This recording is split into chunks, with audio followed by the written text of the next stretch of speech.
Yo creo que el problema central, o uno de los problemas fundamentales que tenemos, es que nos han puesto a jugar a Antón Pirulero, ¿sí? A las administraciones tributarias de los distintos niveles de gobierno.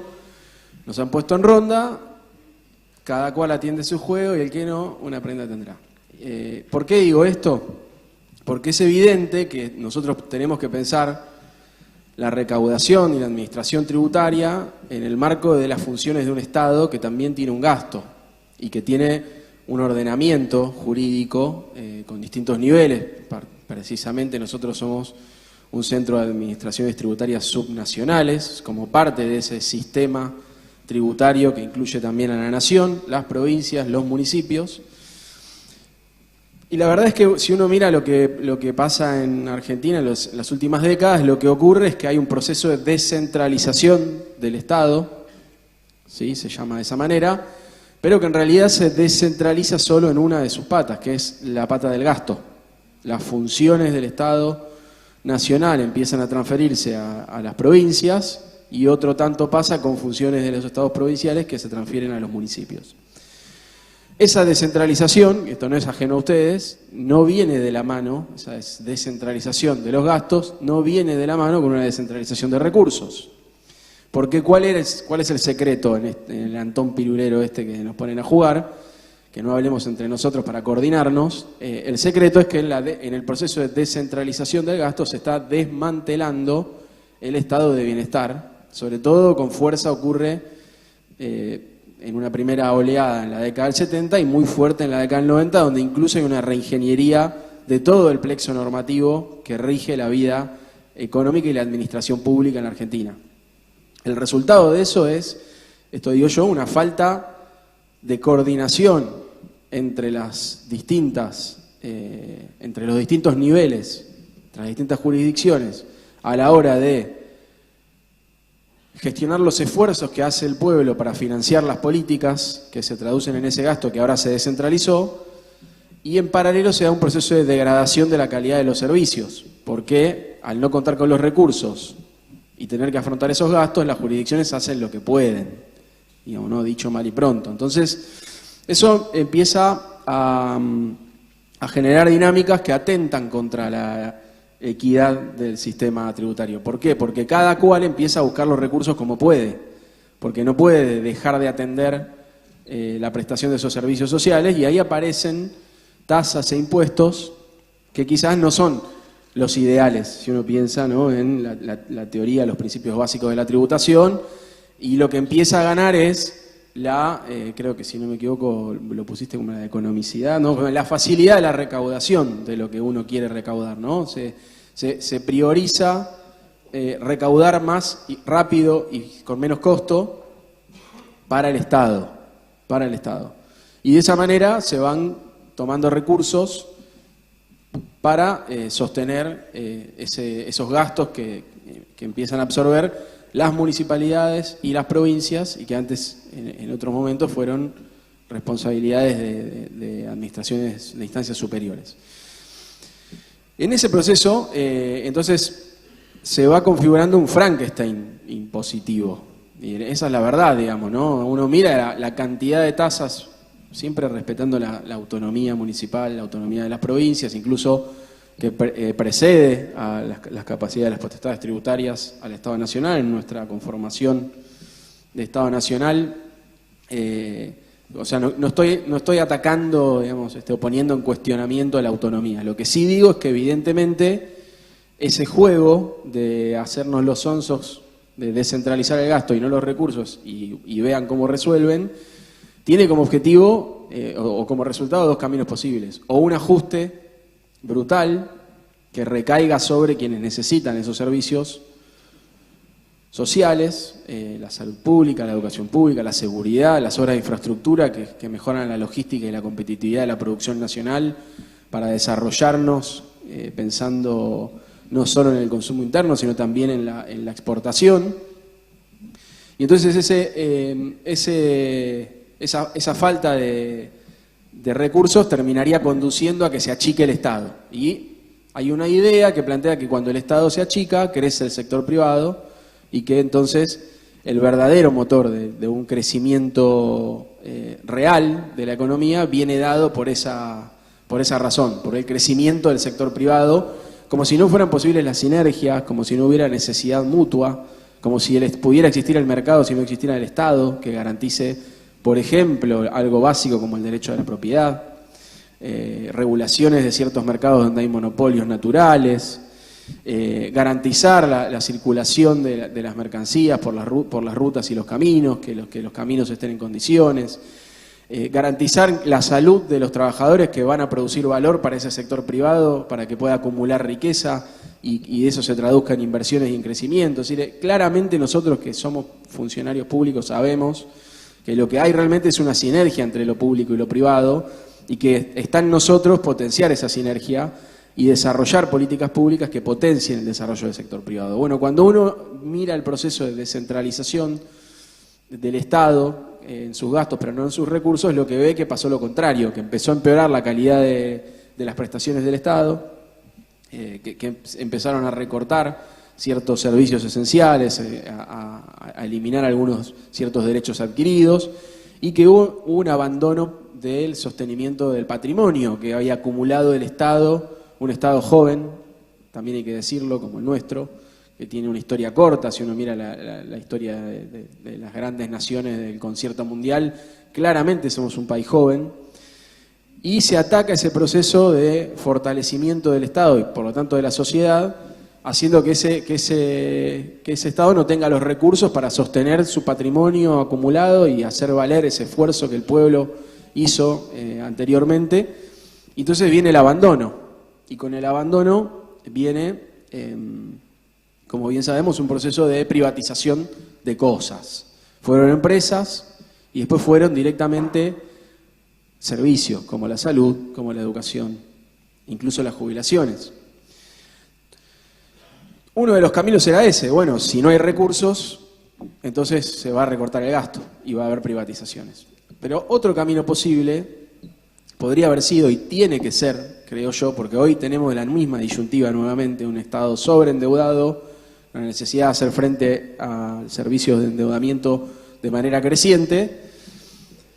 Tenemos que resolver si eso se va a pagar atacando los gastos de ese Estado, que ya viene vapuleado en un proceso estructural de reformas neoliberales en las últimas décadas, más allá del interreño que representó para mí en lo personal, desde mi punto de vista, el periodo entre 2013 y 2015 en Argentina.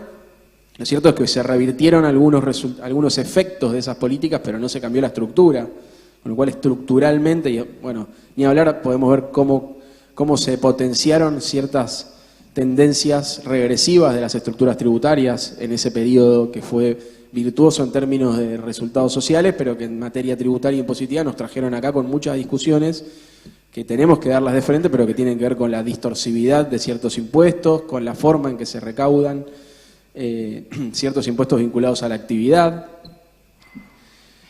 Pero el desafío que tenemos es ese, entonces, en definitiva, ¿no? ¿Cómo hacer ahora que viene un nuevo aluvión, digamos, una nueva ola de ataque sobre los recursos públicos? Si lo vamos a hacer ajustando, recortando, dejando de invertir, empeorando los servicios públicos, o si vamos a dar la discusión de frente que hay que dar, que es quién y cómo va a pagar el sostenimiento de esas inversiones esenciales que requiere el sector privado para poder crecer con un Estado presente que potencie las capacidades del sector privado, al mismo tiempo que garantice los derechos básicos de la población y al mismo tiempo que pague la deuda externa con vencimientos que se proponen como muy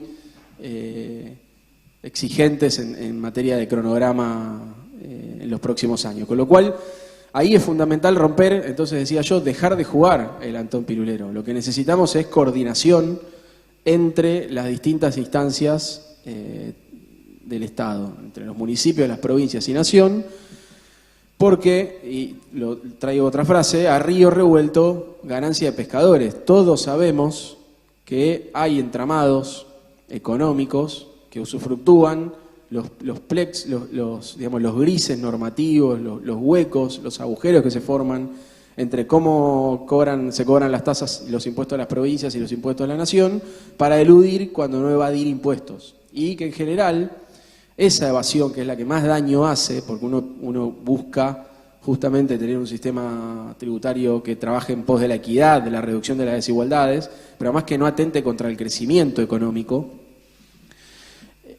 uno debería ir a buscar la exteriorización de riqueza, ¿no? ¿Cuál es el objetivo del proceso económico en las sociedades en que vivimos? La circulación de los bienes no es el objetivo es la acumulación de ganancias para poder reinvertirlas y aumentar la capacidad productiva, y esa capacidad productiva incrementada, generar empleos, esa generación de empleos mejora los salarios y de esa manera se genera una inclusión social. Pero ese movimiento nunca se detiene, no tiene un fin cuantitativo. Siempre se puede y se quiere generar una acumulación mayor. De eso se trata, crecer, crecer y crecer sin fin cuantitativo.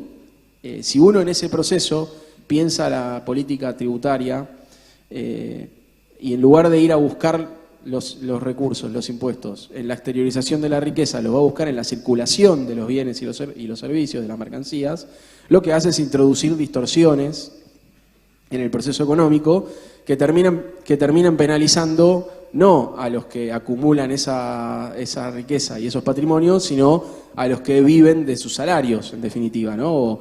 O incluso también a las pequeñas y medianas empresas, que eso no es menor. Entonces, en definitiva, y tomando el planteo de Germán, para trabajar en la equidad, en la construcción de un sistema que haga de la recaudación de impuestos realmente una función del Estado que contribuya a mejorar la vida de todos y todas, al mismo tiempo que atender las deudas históricas que tiene nuestro pueblo en materia de infraestructura, de desarrollo de regiones, de zonas, de economías regionales, y también con los acreedores. Después uno puede discutir las prioridades, pero bueno, lo cierto es que tenemos que generar los recursos para eso y tenemos que hacerlo de forma tal que el resultado final de ese proceso sea el de la construcción de una sociedad desarrollada. Y una sociedad desarrollada es una sociedad menos desigual, una sociedad donde el piso está mucho más arriba que donde está hoy en Argentina, y para eso hay que ir topeando el techo, porque si no, lo que pasa es que se exacerban las tendencias globales de hiperconcentración de las riquezas y de los ingresos y de crecimiento económico, al tiempo que las grandes mayorías viven un poquito peor cada vez. Entonces, ahí es clave en ese sentido, entonces, entender el rol de las administraciones tributarias en ese proceso de coordinación para romper la lógica del Antón Pirulero. Nosotros venimos trabajando desde ARBA, coordinando, intercambiando información muchísimo con AFIP, con los municipios y también con otras administraciones tributarias provinciales, para generar una inteligencia del Estado, que más allá de las personas y de los partidos que gobiernen, que no haya un Estado bobo, digamos, ¿no? Que sea un Estado que cuenta con la información necesaria para controlar el cumplimiento impositivo según imponen las leyes, y que no haya quienes evadan o eludan la obligación tributaria. También para coordinar acciones de fiscalización. Si nos ponemos de acuerdo, porque digamos, hace un rato hablaba el presidente de la Comisión Arbitral, es un ámbito donde se discuten criterios, ¿no? Pero bueno, también es importante que entre nosotros nos pongamos de acuerdo en compartir experiencias de fiscalización y los resultados de la fiscalización. Que nosotros, digamos, poniendo un caso desde la provincia de ARBA, le podamos decir a un municipio: mirá, detecté todos estos metros cuadrados construidos que no estaban pagando impuesto inmobiliario, fíjate, capaz que no te están pagando la tasa. O mismo también construir perfiles de capacidad contributiva por patrimonio, ¿no? Digamos, multipropietarios o cruces con la información que nos da FIP de los gastos, los consumos, cuántos servicios públicos, cuánta energía eléctrica, cuánto gas, si tiene servicios de internet y de cable.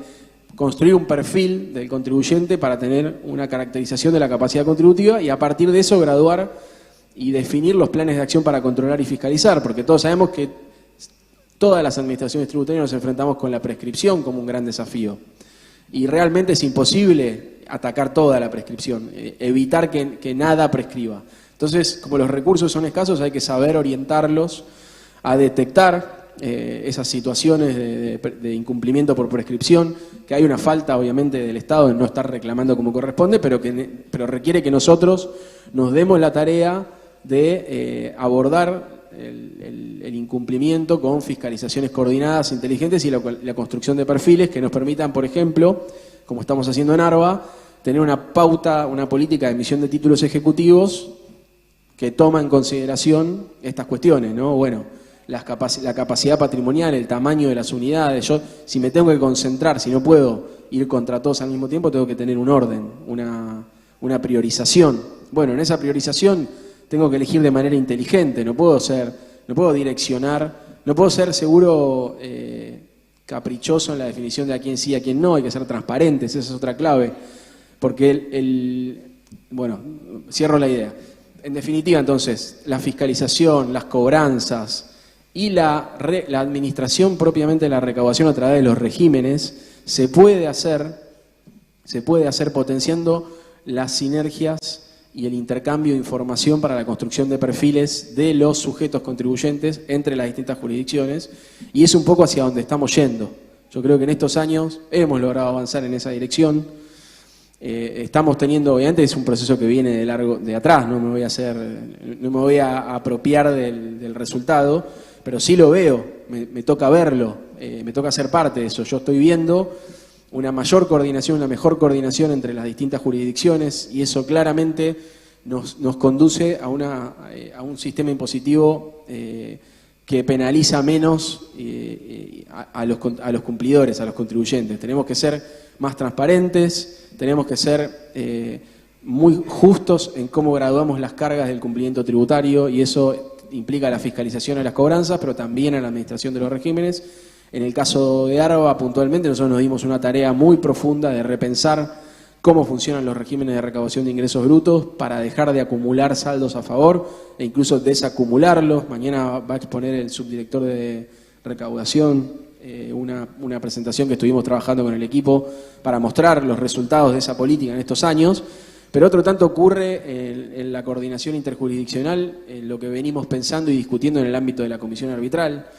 Y lo mismo tenemos que hacer entre los municipios y las provincias, y entre las provincias, los municipios y AFIP, porque en definitiva, y con esto cierro, la gran víctima en el corto plazo de este Antón Pirulero son los contribuyentes, y en particular los pequeños contribuyentes, son los consumidores y son las pymes, y que son precisamente los actores más dinámicos de la economía a la hora de pensar en un crecimiento económico inclusivo. Entonces, nosotros necesitamos un crecimiento económico que incluya, necesitamos crear empleo formal, de empleo de calidad.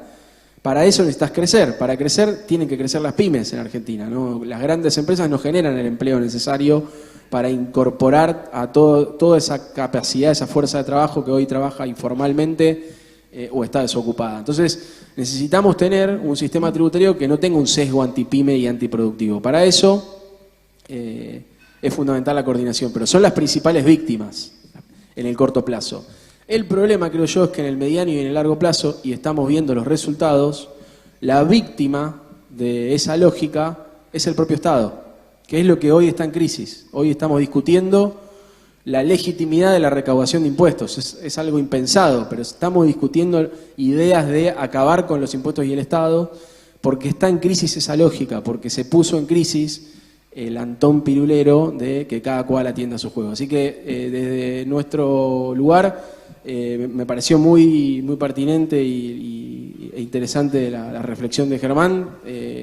Entendemos de esa manera nosotros la tarea, y en eso trabajamos y estamos a disposición para reforzar y fortalecer los vínculos entre las jurisdicciones, que es la mejor manera de después, desde la ejecución de la política tributaria, mejorar la política tributaria. La política tributaria no se puede pensar sin tomar en cuenta los desafíos de las administraciones tributarias. Entonces tenemos también una tarea de plantear esas discusiones y guiar a la política a tener mejores leyes y, en definitiva, de fondo, dar la discusión final de quién va a pagar todas esas deudas históricas que tenemos con nuestro pueblo. Muchas gracias.